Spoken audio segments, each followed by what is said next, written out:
We continue now at the top of Daf Tesvavam and Beis and Meseches Bava Basra. This is Bava Basra Daf 15b.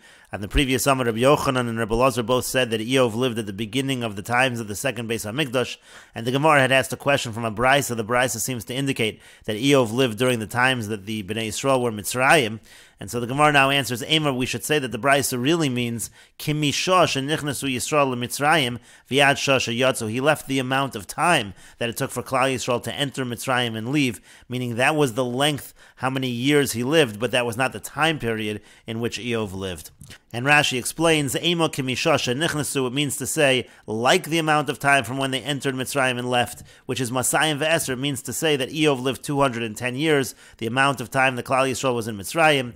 T'chsiv, as it's written, Vayosef Hashem es kol asher le'Eov le'Mishnah, it says that Hashem, when he finally blessed Eov, he gave him double what he had before, and that means Af Shenosav Huchvulu, that means he even doubled his amount of years. T'chsiv, as it's written, Vayechi Eov achar zos me'ov v'arboim shana, it says that after this, he lived for 140 years, double the amount of years that he had lived until then, which was 70 years. 140 plus 70 is 210. Lamanu Shaya ben Shivim, Kishabo Yisur and Olav, you see that he was 70 years when these afflictions came upon him. Hare Masayim Ve'eser, it's a total of 210. Uliola me'ole golahaya, and really he was from one of the people who ascended from the exile during the times of the beginning of the second Beis HaMikdash. And the Gemara continues, Meisvei, we have a question from the following Brisa. This is a question on the idea that Eov was a Jew. It says in this Brisa, Shiva Nevi'im nisnabu l'umos ha'olam. There were 7 prophets that prophesied for the umos ha'olam, for the nations of the world, meaning not Jewish. Ve'eluhein, they were as follows: Bilam, V'aviv Bilam and his father Beor,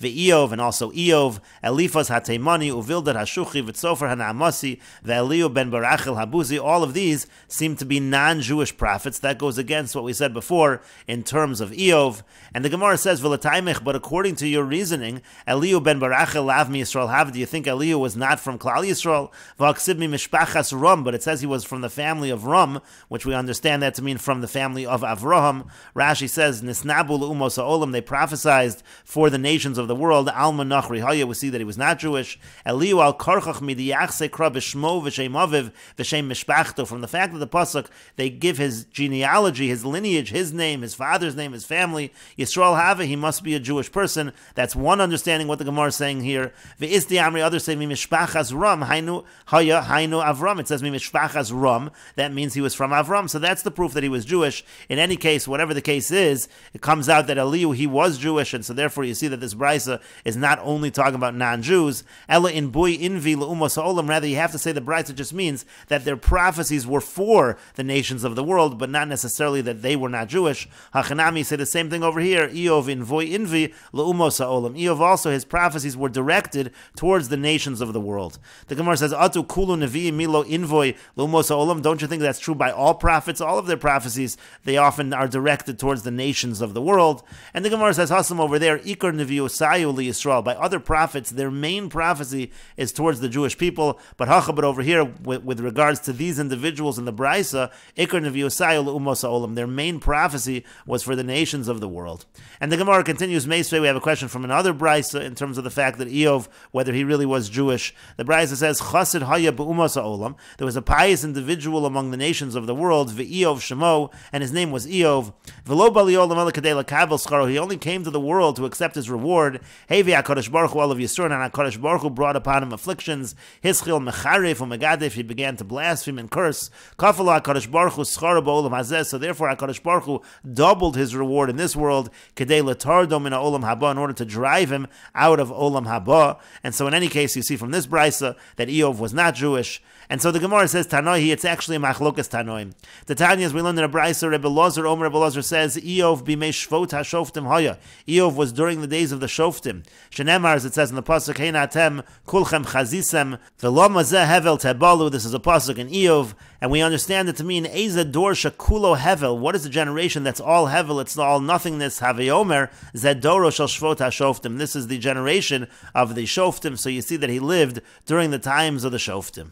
And Rashi explains, Shakulo Hevel, that this generation was nothing, means to say, Hatovim Shebeh, and even the best of them, Lo Hayu Klum, they were nothing. Kedamin Lekamon, we're going to say this later on, Shahanishba, that the one that was being judged, Hayalo Pischon Pel Lishbot Shofto, he would be able to judge the judge, Umochicho, and he would rebuke the judge. And so you see, this is the generation of Eov. And the Gemara continues, Rabbi Yoshua ben Karcha Omer, Rabbi Yoshua ben Karcha says, Eov b'mei Achashverosh Haya, Eov lived during the days of Achashverosh, and Emars, it says, V'lo nimtza nashim yafos kivnos Eov b'chol ha'aretz. There were no women that were as beautiful as the daughters of Eov in all of the land. Ezo Dorshan is bakshu bo nashim yafos. Now, which generation were they looking for beautiful women? Haviomer Zedor shel Achashverosh. That was the generation of Achashverosh. The Gemara says, Ve'ema b'mei David, but maybe we could say it was also the generation, the days of David, that they were looking for beautiful women. Techsiv, as it's written in the pasuk, Vayevakshu nara yaf, it says they sought a beautiful woman. So Hasam over there, b'chol gvul Yisrael, that was in all of the boundaries of Israel. But over here, b'chol ha'aretz, they searched the entire land.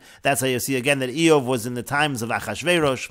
Rabbi Nassan says, Eov b'mei malchus Sheva haya. Eov was during the generation of the kingdom of Sheva. Shenamar, as it says, and this is a pasuk in Eov, Vatipol Shva Vatikochim, it says that Shva fell upon them and took them. The Chachamim Omer, and the Chachamim say, Eov b'mei Kasdim haya. Eov was during the days of the Kasdim. Shenamar, as it says in Eov, Kasdim Samu Shlosha Roshim, that the Kasdim, they formed 3 bands. V'yesh Omer, and others say, Eov b'mei Yaakov haya, that Eov was during the days of Yaakov. V'Dina bas Yaakov Nos, and he married Dina, the daughter of Yaakov. Ksiv Hacha, it's written over here in Eov, Kedaber Achas Hanevolos Tadaber, you speak as one of the loathsome women. Ksiv Hasam, and it's written over there by Dina, Ki Nevola Asa B'Yisrael, that a Nevola, a terrible thing, was done in Klal Yisrael. V'Kulu Tanoi Sviraluhu, and all of these Tanoim, they hold the Eov mi Yisrael have it, that Eov was from the Jewish people, Levar mi Yesh Omrim, except for the Yesh Omrim, the Salka Daitach Meumas Ha'olam have it, because if you think that he came from the nations of the world, Basra D'Shachiv Moshe, Mishar Yashchina Alov Dekochavim, do you think that after Moshe Rabbeinu died, that the Shechina rested upon the idol worshippers? Ve'amar Mar, but the Master said, Bikesh Moshe, Shelo Tishra Shechina Alov Dekochavim and Asan Lo.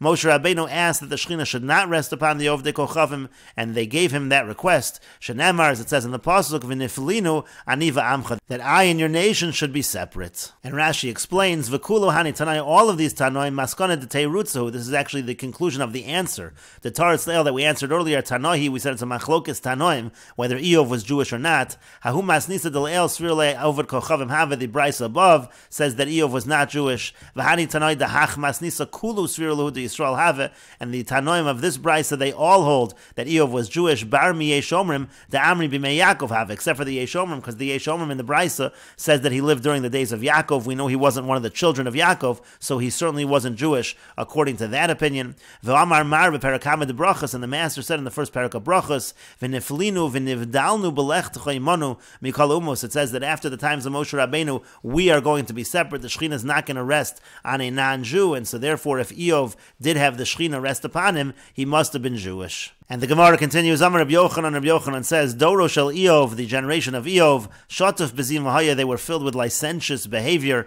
inappropriate behavior. Shenemers, it says, Heinatem kulchem chazisem v'lama zehevel tebalu. It says the word chazisem over there. Chazisem means to look. We're understanding it to mean to look in an inappropriate fashion, as it's written, Uchsiv, as it's written in another pasuk, Shuvi Shuvi hashulamis, Shuvi Shuvi v'nech zebach, we will look upon you again in this inappropriate fashion. That's what it means in the times of Eov as well. The Gemara says, Ema ben Nevuah. Well, why don't we say that the word chazisam really means Nevuah, like a prophecy? T'chsiv, as it's written, Chazon Yeshayo ben Amotz. It says that Yeshayo, he was a chazon, he had a vision, he was a navi. And the Gemara says, Imkain, if so, Lama hevel tebalu. What's the end of the pasuk in Eov? Hevel tebalu, that it's vanity. Lamali, why does it need to say that? That sounds like it's something negative. That's why we say it means that they were engaged in licentious behavior. And the Gemara continues, V'yam Rabbi Yochanan, and Rabbi Yochanan says, Ma'idich, what does it mean when it's written in the pasuk? Vahibi me shvot hashoftim. It says during the times of the judges. We understand that to mean, and this is a reference to what we said above, the fact that the times of the judges was a bad time. It means to say, Dor shashofet ashoftav. It's a generation that they judged the judges, the people being judged. They judged those who were judging them, because even the judges were corrupt. That's the idea. Omer lo tol kesim mibein einach. If he said to him, take this toothpick out from between your eyes, which means that there's some small crime that you've committed. Omer lo, so he would say back to the judge, Tol Korah mi bein einecha, you should take the beam from between your eyes. You've committed far worse.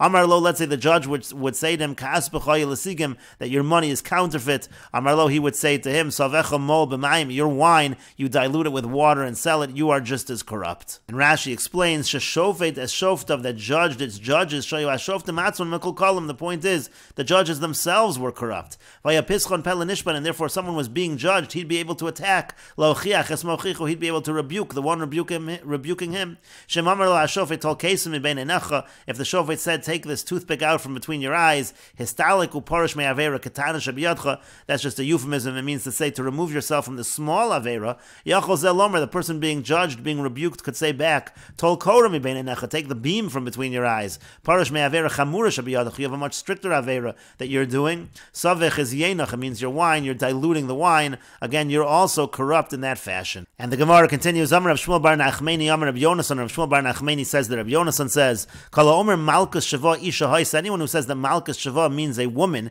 means the queen of Sheba, Einu Elatoa, that's actually a mistake. My Malkus Shava, what does Malkus Shava actually mean? Malchusa de Shava, it simply means the kingdom of Shava. And the reference over here is likely to the pasuk in Eov that we quoted above, that talked about the nation of Shava, the times when Eov possibly lived. And the Gemara now continues and interprets the psukim in Sefer Eov. The pasuk says, "Vayayom vayavo b'nei Elokim lesiyatzev al Hashem." It was the day that the b'nei Elokim came to stand by Hashem. Vayavo gam hasatan b'socham. The Satan also came among them. Vayomer Hashem el hasatan, and Hashem said to the Satan, "May I in Tavo, from where are you coming?" Vayan hasatan v'gomer, and the Satan answered. And the Gemara now interprets the psukim. Amar lefanav ribonu shel olam. The Satan said to the Hakadosh Baruch Hu, Master of the world, Shatati b'chol olam kulo. I went through the entire world. I never found anyone that is as trusted as your servant Avram. That you said to him, and then it said, you said to him, go walk the land, its length and its width, because I'm giving it to you. And nevertheless, at the time that he couldn't find a place to bury Sarah, here he was told he was getting all the land, then he couldn't even find a small amount of land to bury his wife. He had to purchase the land for 400 shekel, lo hira achar midosecha, but nevertheless, he didn't question you, HaKadosh Baruch Hu, meaning to say, I found no one as great, so to speak, as Avram. Vayomer Hashem el Satan, so then the psukim continue that Hashem says to the Satan, Hasamta libcho el avdi Eov, have you considered Eov? Ki ein kamo ba'aretz v'gomer, there's no one like Eov in the world. Amar Rabbi Yochanan says, Gadol hanemar be'Eov, yoser mimasha nemar be'Avram. What's said about Eov is actually greater than what was said about Avram. The ilu be'Avram ksiv ki atoyadati because by Avram it says, I know that you fear God. By Eov it's written, Ish Tom v'Yashar Yirei Elokim v'Sar Meira. It says all of these great things about Eov. My v'Sar Meira, what does it mean that Eov turns away from evil? Amar Rabbi Abba bar Shmuel, Rabbi Abba bar Shmuel says, Eov vatron b'mamono haya. Eov was someone who was willing to give up his money. Minhago shalolam, the way of the world is, no sen chatzi pruta lechenvani, that a person will even give a half a pruta to a storekeeper. Even if you buy the smallest thing, you have to pay for it. But Eov vitra mishalo, Eov would give it away. He wouldn't take small amounts of money from people. Vayan hasatan es Hashem vayomer hachinam yorei Eov Elokim. But then the Satan said to Hashem, do you think it's for nothing that Eov fears God? Halo atasachta bado vad beiso v'gomer, you protect him, you protect his household. He has good blessings. My ma'isa yada beirachta, what does it mean that you blessed his work? Amar Rav Shmuel bar Rav Yitzchak, Rav Shmuel bar Rav Yitzchak says, kol anotel pruta me Eov. The pasuk means that anyone who would take a pruta from Eov, misbarach, he would actually be blessed. Mayu mikneu paratz baratz, what does it mean that his cattle, they burst forth in the land, they multiplied? Amar Rabbi Yossi bar Chanina, Rabbi Yossi bar Chanina says, mikneu shel Eov, what it means is that the cattle of Eov, partsu gidro shalolam, they went against, they blasted forth the fences of the world, they challenged nature itself. Minhago shalolam ze'evim hargim ha'izim, the way of the world is that the wolves kill the goats. Mikneu shel Eov, but when it came to the cattle of Eov, izim hargim es haze'evim, the goats killed the wolves. And the Gemara continues interpreting the psukim pasukim in Eov. The pasuk says, "V'ulam shlachnu yodcha v'ga b'chol asher lo." The Satan says to HaKadosh Baruch Hu, "Send forth your hand, touch all that he has. Imlo panecha yivarchecha." You'll see that he's going to curse you. Vayomer Hashem el Satan. So Hashem said to the Satan, "Hinei kol asher lo b'yodcha." Everything he has, I'm giving it over to your hand. Rak elav al tishlach yodcha. Just to him, don't send forth your hands. V'gomer, etc. Vahi hayom uvano v'vanosa v'ochlim v'shosim yayin b'veis achem habechor. It says it was the day that his children were eating and drinking wine in the house of their brother, the eldest. Umalach boel Eov vayomer, and an angel came to Eov and said, "Habakar hayu charshos." It says that the cattle were plowing, and the Gemara says, "My habakar hayu charshos v'asonos roos al yedeim." It says that they were plowing, the cattle were plowing, and the donkeys, they were grazing. What does that pasuk mean to say? Amar Rabbi Yochanan says, "Melamid shehitimu HaKadosh Baruch Hu le'Eov." What it shows is that HaKadosh Baruch Hu, he gave Eov a taste, as we'll see, of Olam Haba, and we will continue with this discussion in the next video on Daf Tazayin Amud Aleph.